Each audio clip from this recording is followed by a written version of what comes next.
কিভাবে বিগত সময়ের অধ্যাদেশ বা আদেশ একসাথে পাওয়া যায়। আমরা বিগত সময়ের আদেশ বা অধ্যাদেশ খুঁজে পাওয়ার জন্য বাংলাদেশ সরকারের আইন ও বিচার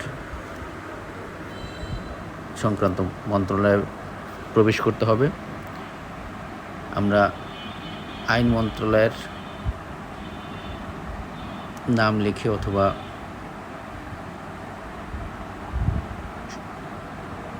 নামের কিছু অংশ লিখে আমরা গুগলে সার্চ দিলেই আইন মন্ত্রণালয়ের ওয়েবসাইটে চলে যেতে পারবো। আইন মন্ত্রণালয়ের ওয়েবসাইটে প্রবেশের পর আমরা হোম পেজে অধ্যাদেশ 2015 হতে 2026 সনে প্রণীত অধ্যাদেশসমূহ বা আদেশের গেজেটেড কপি এই নামে একটি লিঙ্ক পাব। মূলত এই লিঙ্কে 2007 সাল থেকে 2026 সাল পর্যন্ত তথ্য আছে, যদিও শিরোনামটা আছে 15 থেকে 26 পর্যন্ত। আমরা লিঙ্কে প্রবেশ করলে এখানে দেখতে পাবো গেজেটে প্রকাশিত অধ্যাদেশসমূহ আর একটি গেজেটে প্রকাশিত আদেশসমূহ। আমরা গেজেটে প্রকাশিত অধ্যাদেশসমূহে প্রথমে প্রবেশ করব। অধ্যাদেশসমূহের যে তালিকা দেওয়া আছে সেখানে দেখা যাচ্ছে 2007 সাল থেকে শুরু করে 2026 সাল পর্যন্ত বছরের ক্রম অনুসারে অধ্যাদেশের তালিকা রয়েছে। একটি কথা বিশেষভাবে উল্লেখ্য, অধ্যাদেশ মূলত জারি হয় সংসদের অনুপস্থিতিতে।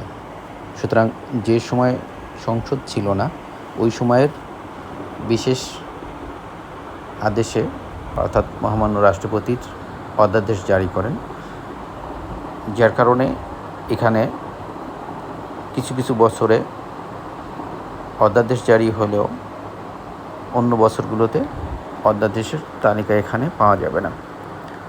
যাই হোক, এখানে আমরা বছর ভিত্তিক যে অধ্যাদেশ জারি হয়েছে সেগুলোর আমরা চাইলেই ক্লিক করে দেখতে পারি।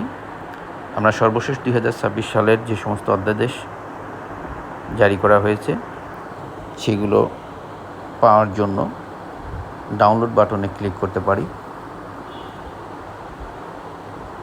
এখানে সিরিয়াল অনুসারে